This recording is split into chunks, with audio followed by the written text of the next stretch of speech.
Hello friends, एक बार फिर आपका स्वागत है हमारे यूट्यूब चैनल ऐसे स्टडी पॉइंट पर। दोस्तों, यूपी डीएलएड का एग्ज़ाम फरवरी के सेकेंड वीक में होना है, तो एक बार फिर मैं आज आपके लिए यहाँ पर UP DElEd second semester math की एक इम्पोर्टेंट वीडियो लेकर आया हूँ।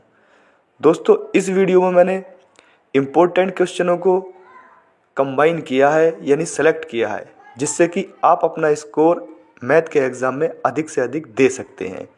तो आइए दोस्तों, वीडियो शुरू करते हैं। सबसे पहले यहाँ पर देख लेते हैं, पहला पॉइंट जो है मैंने लिखा है प्राकृतिक संख्याएं। प्राकृतिक संख्याएं दोस्तों कौन सी होती हैं? 1, 2, 3, 4, यानी जो कि 1 से शुरू होती हैं वो प्राकृतिक संख्याएं कहलाती हैं। तो यह पूछ सकता है इसके अलावा दोस्तों पूर्ण संख्याएं कौन सी होती हैं? जो 0 से स्टार्ट होती हैं, 0, 1, 2, 3, 4 जो चलती रहती हैं वो पूर्ण संख्याएं होती हैं। इसी तरह से पूर्णांक संख्याएं कौन सी होती हैं? जो माइनस में भी होती हैं दोस्तों और प्लस में भी होती हैं। अनंत तक माइनस में, अनंत तक दोस्तों, और 0 भी उसी में शामिल होता है। तो प्राकृतिक संख्याएं आप देख सकते हैं, पूर्ण संख्याएं यहाँ पर देख सकते हैं और पूर्णांक संख्याएं यहाँ पर देख सकते हैं। इस तरह से क्वेश्चन पूछ सकता है। कौन सी संख्या है? आपको ऑप्शन दे देगा, प्राकृतिक है, पूर्णांक संख्या है, या इस तरह से पूछ सकता है। अगला प्रश्न यहाँ पर देख लेते हैं कुछ पॉइंट। एक घन की कोर 14 सेंटीमीटर है, तो उसका आयतन ज्ञात कीजिए। तो इसके लिए दोस्तों सबसे पहले घन का आयतन का फॉर्मूला आपको याद होना चाहिए। आप ये फॉर्मूले याद कर सकते हैं, जिससे कि सवाल आसान हो जाएगा आपका। तो घन का आयतन जो होता है दोस्तों वो आपका होता है कोर स्क्वायर बोल सकते हैं, भुजा स्क्वायर, भुजा का क्यू बोल सकते हैं उसे। यानी तो भुजा 14 सेंटीमीटर दे रखी है दोस्तों, और इसका क्यू है, क्यू लगा देंगे, यानी 14 को 3 बार मल्टीपल कर लेंगे, गुणा कर लेंगे इसकी। तो इस तरह से इसका जो आंसर है यहाँ पर, तो इसका जो आंसर हो जाएगा दोस्तों, इसका आंसर हो जाएगा आपका 2744 घन सेंटीमीटर। इसका जो है आंसर आपका हो जाएगा।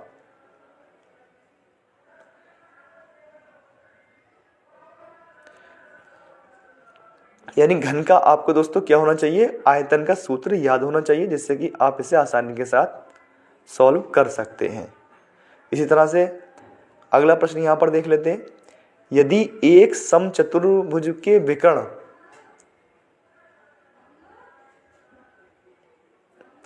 यदि एक समचतुर्भुज के विकर्ण 26 सेंटीमीटर और 12 सेंटीमीटर हैं, तो समचतुर्भुज का क्षेत्रफल ज्ञात कीजिए। तो इसके लिए दोस्तों आपको समचतुर्भुज का जो क्षेत्रफल निकालने का फॉर्मूला है वो आपको याद होना चाहिए, जिससे कि आप इसे आसानी से निकाल सकते हैं।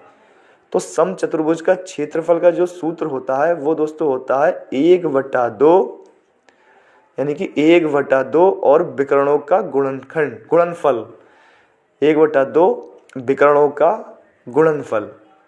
और विकर्ण कितने दे रखे हैं दोस्तों? 26 और 12 जो हैं वो विकर्ण दे रखे हैं, उनका गुणनफल यहाँ पर लिखना है। देख लेते हैं, इस तरह से लिखेंगे आप।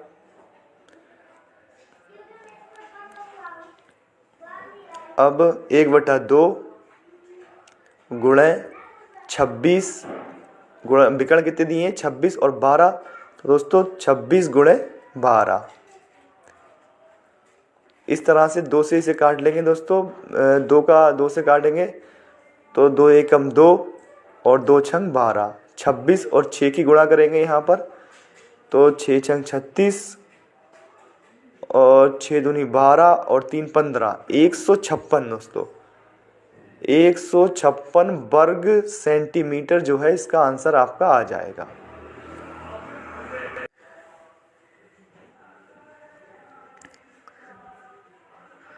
अगला प्रश्न देख लेते हैं यहाँ पर। सर्व समीका का प्रयोग करके 51 स्क्वायर का मान ज्ञात कीजिए। सर्व समीका का प्रयोग करके दोस्तों इसे सॉल्व करना है। तो यहाँ पर इसे देखते हैं किस प्रकार से करना है दोस्तों। 51 का होल स्क्वायर जो है इसे इस तरह से भी लिख सकते हैं, 50 + 1 का होल स्क्वायर। अब इसमें दोस्तों a + b का होल स्क्वायर का फार्मूला इसमें लगा देंगे, यानी a² + b² + 2ab वाला फार्मूला यहाँ पर लगा देंगे। तो 50² + 1 का होल स्क्वायर प्लस 2ab यानी कि 2 गुणा 50 गुणा 1। अब इसे यहाँ पर 50 की दोस्तों 2 बार जब गुणा करेंगे 50 और 50 की, तो वो आपकी हो जाएगी 55 25 यानी 2500 हो जाएगी वो। और 1 की गुणा 2 बार करेंगे तो एक एकम एक ही रहेगा, और 2 की गुणा 50 से करेंगे तो 100 आ जाएगा यहाँ पर, और 100 की गुणा 1 से करेंगे दोस्तों तो 100 ही रहेगा यहाँ पर, यानी 50 दूनी 100 और 100 एकम 100 यानी 100 आ जाएगा। अब इसे यहाँ पर जोड़ लेंगे, यानी 2500 में दोस्तों 2500 में 100 जोड़ेंगे और 1 जोड़ेंगे, तो आपका जो आंसर हो जाएगा वहाँ 2601 जो है आपका यहाँ पर आंसर हो जाएगा। अगला प्रश्न देख लेते हैं। समीकरण x/3 प्लस x/2 इक्वल 10 को हल कीजिए। इसे यहाँ पर सरल करना है, तो देख लेते हैं दोस्तों किस करेंगे यहाँ पर। तो सबसे पहले इसके लिए आप इसे इस तरह से उतारेंगे, x/3 और x/2 और इक्वल 10। अब इसके लिए क्या करना है हमें, 3 और दोस्तों ये जो है 3 का और 2 का जो है यहाँ पर लासा लेंगे, तो 3 दूनी 6, इसका लासा आ जाएगा दोस्तों आपका 6 आ जाएगा। अब 3 से 6 में भाग करेंगे तो 2 बार जाएगा, और 2 की गुणा x में कर देंगे तो 2x आ जाएगा यहाँ पर। तो यहाँ पर लिख देंगे दोस्तों 2 यानी 6 का 3 का पहाड़ा 6 में बार पड़ा तो 2 बार गया, और 2 की गुणा x में कर देंगे तो 2x आ जाएगा, प्लस लगा देंगे।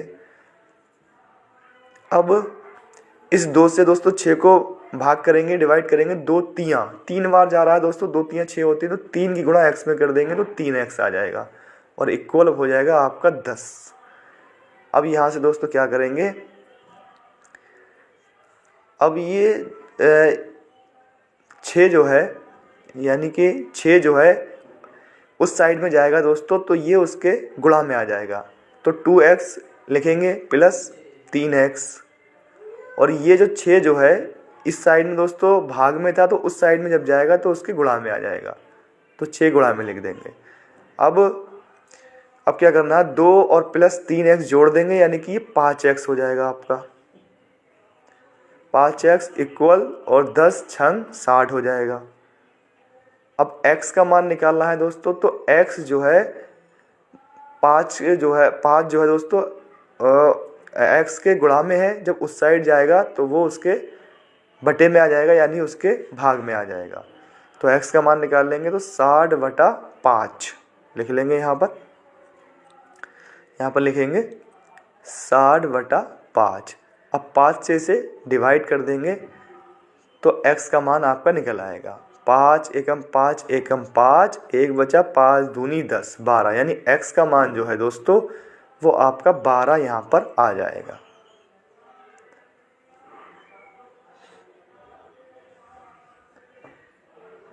अगला प्रश्न है यहाँ पर, ब्रैकेट -5 माइनस फिर bracket -45 plus bracket plus bracket -3 गुणा 5 का मान ज्ञात कीजिए।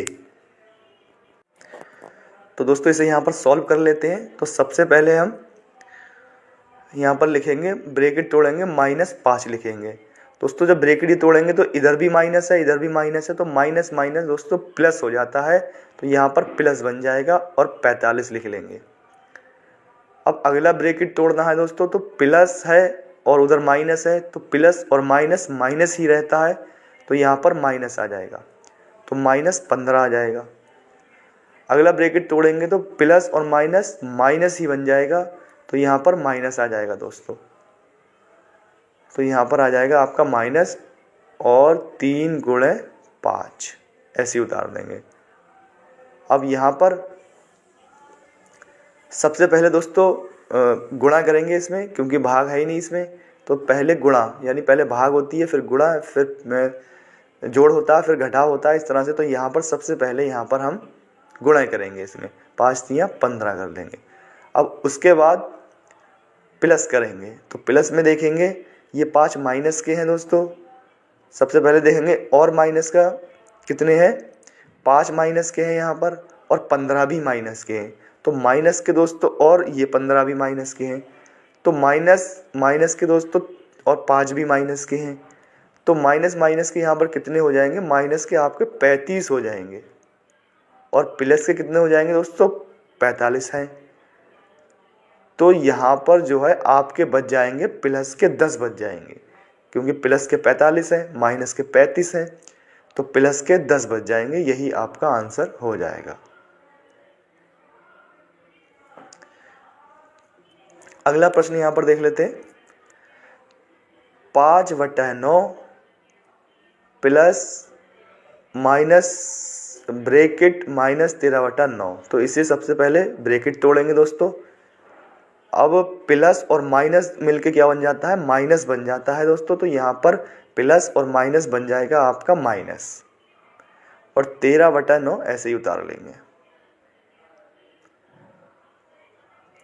अब इसके हर जो है वो समान है, यानी तो उसमें से एक ले लेंगे, यानी इसका लासा जो है वो 9 ही आ जाएगा लगभग। इसका दोनों हर जब समान होते हैं दोस्तों तो उसमें से एक ले लेते हैं, यानी कि उसका लासा 9 आ जाएगा। और ऊपर की जो संख्या है उसे अब 5 ऊपर दोस्तों 5 रह जाएंगे, ऊपर 5 और माइनस 13, यानी प्लस के 5 हैं और माइनस के आपके दोस्तों 13 हो जाएंगे ये, यानी प्लस के 5 और माइनस के 13। तो दोस्तों आपके जो बचेंगे, यानी 13 में से 5 निकाल देंगे दोस्तों आप, तो यहाँ पर माइनस के आपके 8 रह जाएंगे ऊपर, 8/9 माइनस 8/9, यही आपका आंसर हो जाएगा। अगला प्रश्न यहाँ पर देख लेते हैं। अगला प्रश्न है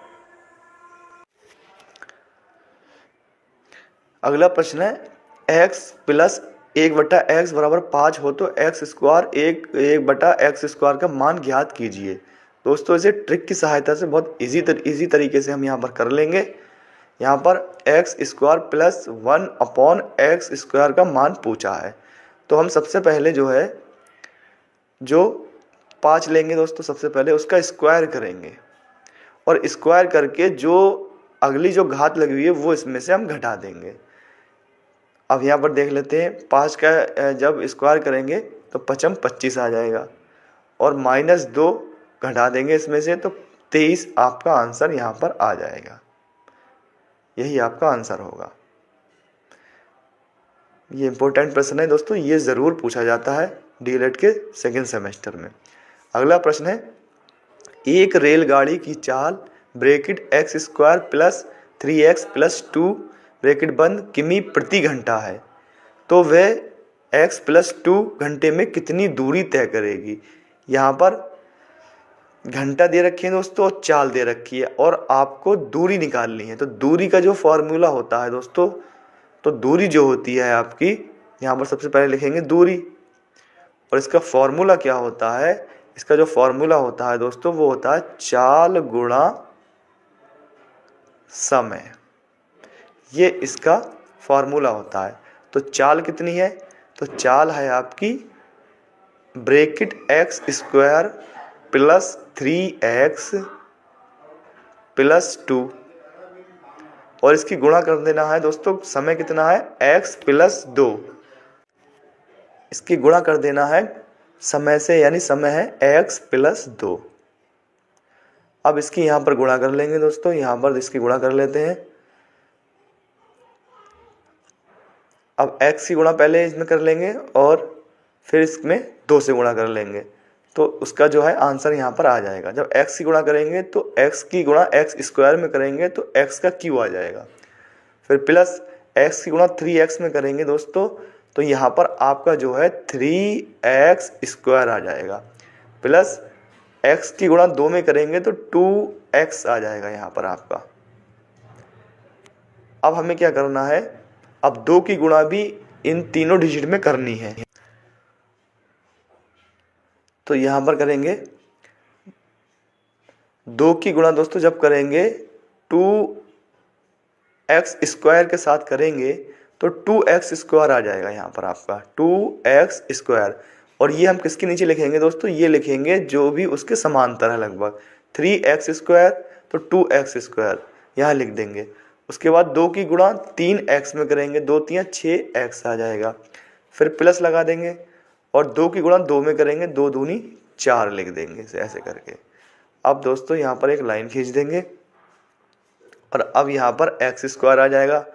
और यहाँ पर जोड़ने पर दोस्तों 3 और 2 5x² आ जाएगा। और प्लस में आपका यहाँ पर 6 और 2 8x आ जाएगा और प्लस आपका आ जाएगा यहाँ पर 4। यही जो है आपका आंसर हो जाएगा। दोस्तों वीडियो पसंद आए तो वीडियो को लाइक करें और इसी तरह की वीडियो देखने के लिए चैनल को सब्सक्राइब करें।